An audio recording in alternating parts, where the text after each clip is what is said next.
Welcome to Executive Brief. Executive Brief will observe defense industry, mostly finance and strategic-wise. Today we are going to talk about frigates. They are everywhere. We're asking a simple question. How much does a frigate cost? However, the answer is not as easy as to asking. The answer never alone lies in price tags we read in defense news. We will use comparable benchmarks across recent frigate programs worldwide. We gathered project budgets from open sources and adjusted or escalated all historical prices to 2025 US dollars using data from the Federal Reserve Economic Database. To escalate a ship's price properly, we first have to estimate how much each cost breakdown contributes to the total price.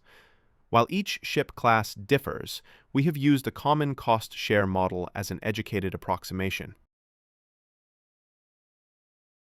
Our cost breakdown estimation for a frigate is like this. But of course, we know that it changes with every class of ships, or sometimes in same ships build in different time frames. Hull and structure outfit, 31%. Propulsion and machinery, 13%.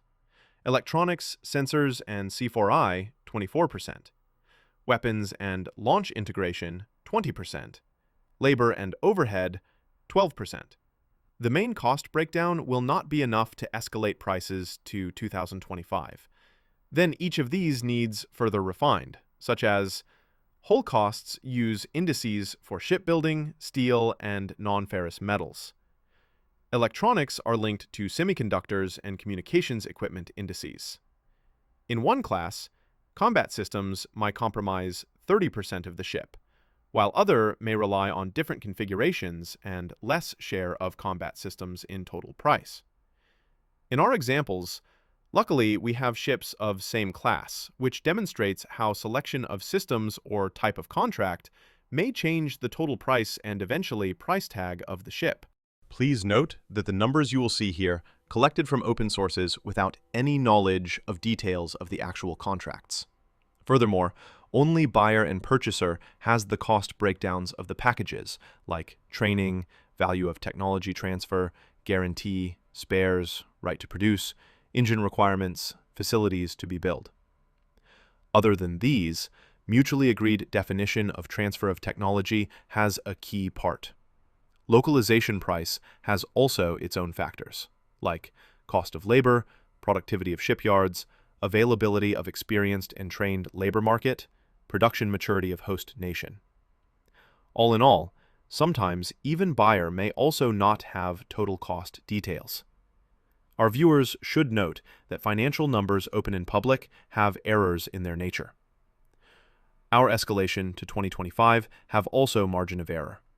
Different ships have different cost breakdowns, and they reflect individual price fluctuations by time.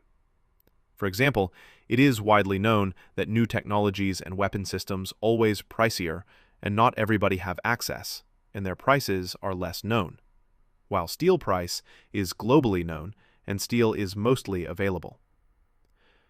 Generally recognized market dynamics are valid also in warship pricing, like competition, being monopoly in one particular area, appetite and the requirement of the buyer, fast delivery are among many factors. On the other hand, unique for the defense industry, strategic alliances and sellers' expectations for the future relations has profound impact in purchase decisions and prices. We have taken 10 frigate procurement projects, which their procurement costs were in public. Miscalculations in projects or new requirements in time may result in increased budgets, which we did not dive in. Any corrections on numbers and comments are more than welcome to make a better reflection. Now, let's benchmark. In our list, oldest are Frem-class frigates from Italy and France. Latest are Mogami of Japan to Australia. Different Type 26s and Mogamis demonstrate different price tags in different configurations and countries. While Type 26 for Canada jaw-droppingly reaches $5 billion US dollars, and Australia's Type 26s around $4 billion, UK seems like managed its Type 26 construction price to low as around $1.5 billion.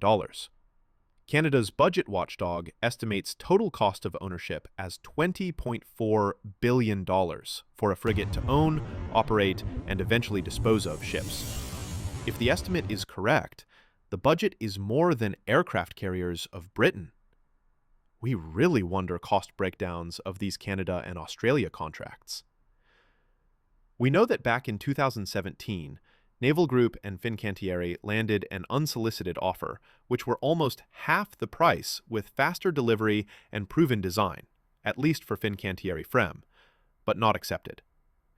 After public overpricing of Type 26 deal, Australia seems to make a good agreement with Japan's Mogami class, with around $673 million, and places itself at lower end of price scale.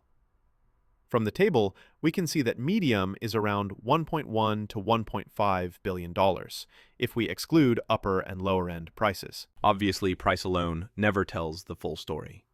There are other indicators which helps us to compare, such as cost per mile, operational support cost. Since ships are in different tonnage and their main mission is to fight when required, easiest parameters are cost to carry a missile and cost per ton. Minimum cost per ton is from Mogami, Australia, with around $122,000. Most expensive is Type 26 of Canada, with around $600,000. But we can effortlessly see medium is between $190,000 and $250,000 US, if we exclude extremes. Another benchmark is related with the declared missile capacity, either as medium to long-range surface-to-air missiles or land and surface-to-surface missiles. In this comparison, UK's Type 26 Batch 2 has best price, with $17 million per missile capacity, while Canada's Type 26 has very high hand, with $71 million per missile capacity, which is extreme. But as we have highlighted, we can evaluate as public figures allow us. Here we can say that $25–35 million band for one missile capacity more predictable by nations. At the end of the day, creating missile capacity is a choice to make by seller and buyer, depending on the expected mission of the ship.